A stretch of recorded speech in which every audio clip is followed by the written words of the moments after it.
Welcome to Alpha Insights. I'm Allison. Happy Thursday, everyone. Today we're digging into big policy moves shaping the cannabis and related therapeutic space with my guest Aiden. Remember, if you have questions as we go, you can ask us at stockalpha.ai. Thanks for having me, Allison. Great to be here. All right, Aiden, quick headline to kick things off. There was a bipartisan bill filed that would let marijuana companies list on national exchanges like NASDAQ and the New York Stock Exchange. So, the real question here is, why does that matter? Good question. Put simply, listing on those exchanges could make it easier for big institutions to trade these companies because exchanges have stricter disclosure and compliance rules that institutions trust. Analysts note that could lead to deeper liquidity and tighter bid-ask spreads. Basically, trading becomes smoother. But it's not a magic wand. Banking, tax, and licensing issues would still need work.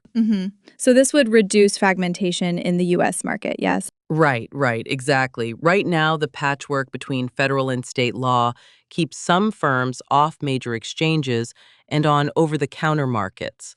If Congress moves this forward, it could be a major step toward normalizing capital access for operators and service companies, though the bill's details and any amendments will shape how big the impact actually is. Okay, let's switch gears.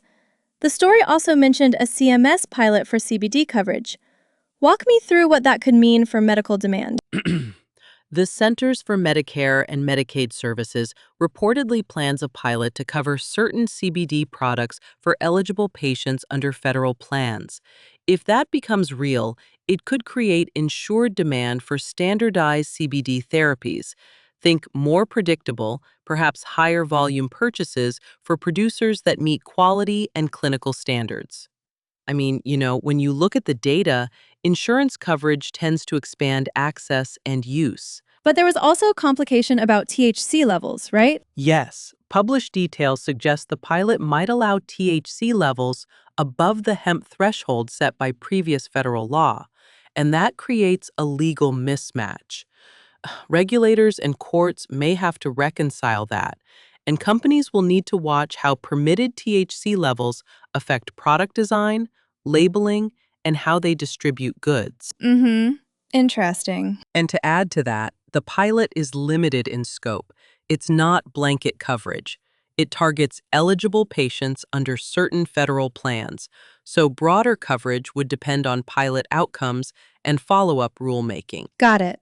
Now, the article also flagged state moves, Iowa and psilocybin therapy, and some reputation management in New York.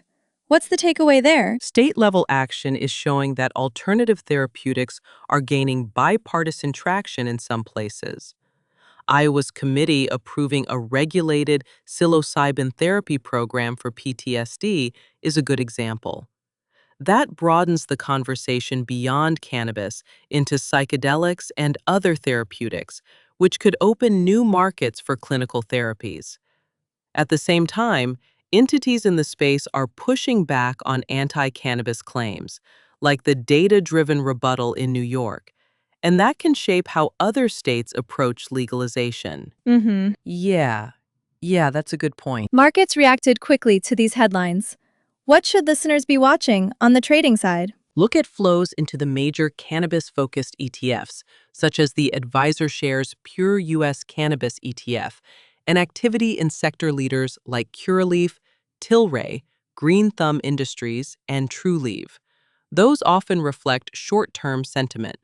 Analysts note that congressional calendar items, any formal CMS guidance, and state legislative calendars are the likely catalysts. Also, expect headline-driven volatility while details are clarified. So, more volatility than certainty for now. Exactly. Momentum indicates constructive policy direction, but the timing and technical details will matter and could create whipsaw moves if guidance is delayed or contested. Quick reality check. What are the main risk factors people should keep an eye on? Banking and tax rules remain major risks, along with legal conflicts between federal statutes and differing state laws. Enforcement priorities could also change depending on administrations or court rulings. So, Monitoring those legal and regulatory threads matters as much as watching price action. Mm-hmm. Honestly, I was a bit surprised by this one. All right. Let's wrap with 3 quick takeaways for listeners. Takeaway 1. A bipartisan listing bill could be a major step toward normalizing market access, but it does not instantly resolve banking or tax hurdles. Takeaway 2. The CMS CBD pilot could expand insured medical demand, yet legal questions about THC thresholds create uncertainty to watch closely. Takeaway 3. State-level moves, including psilocybin progress and reputation management fights, are broadening the landscape beyond traditional cannabis names. And remember, analysts note these developments for informational purposes only. This isn't personalized investment advice, and it's not a directive to buy, sell, or hold any security. Great reminder. If you have questions about anything we discussed today, you can ask us directly at stockalpha.ai. We answer listener questions live.